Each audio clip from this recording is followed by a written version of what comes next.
My name is Autumn Bland, and I'm a photographer in Akron, Ohio.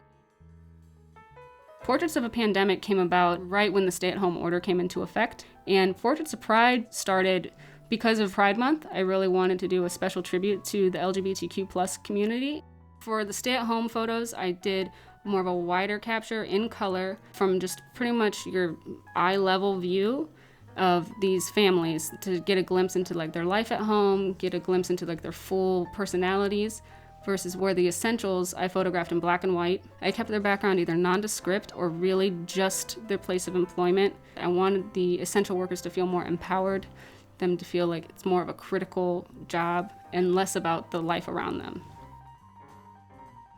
My name is Aja Grant. I studied psychology and art at Cleveland State University.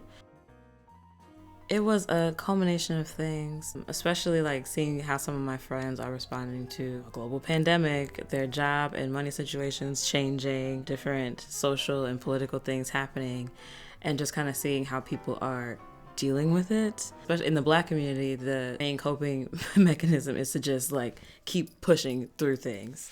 And I just kind of wanted to showcase people and myself like making space to kind of cope with what's going on. And, you know, whether it's going out to the park or being with somebody you care about or just kind of holding space for yourself to really process what's happening. My name is James Christopher Mason. The work began with me drawing, like I went back to drawing and painting.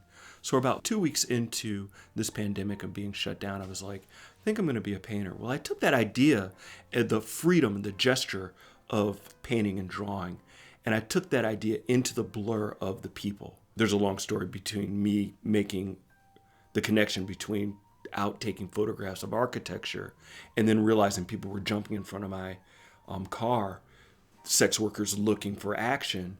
But that blur made me realize that this is something that you were thinking about trying to get in gestural drawings. You need to capitalize on that more. So that's what sort of inspired me to get out even more. So like I'd go out early in the morning, I'd go late out in the afternoon, just trying to catch that blur that I consider to be almost like a gestural drawing. My name is Omid Tavakoli. I actually had already started making work the years previous with the football imagery. That was actually as the protests were getting at its peak in the NFL. So I was already working with protesters. And then there ended up being this shift where I started to realize with the protesters, you're only showing one half of what's going on.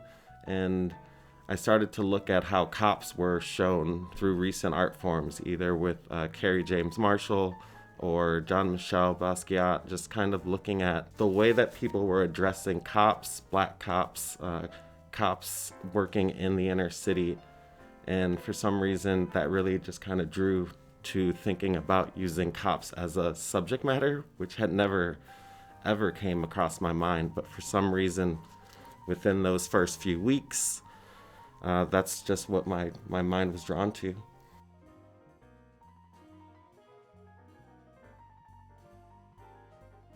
I think it was the kneeling image that ended up being, for some reason, seeing two parallels, because I have the kneeling, but I also had the other work of Freddie Gray being carried off by the cops, and it was literally almost identical at just the posture of both young men at this very poignant time in history. And just to see that connection was just really like awestruck for me, just really out of nowhere. Didn't really expect to see something so close and right on point.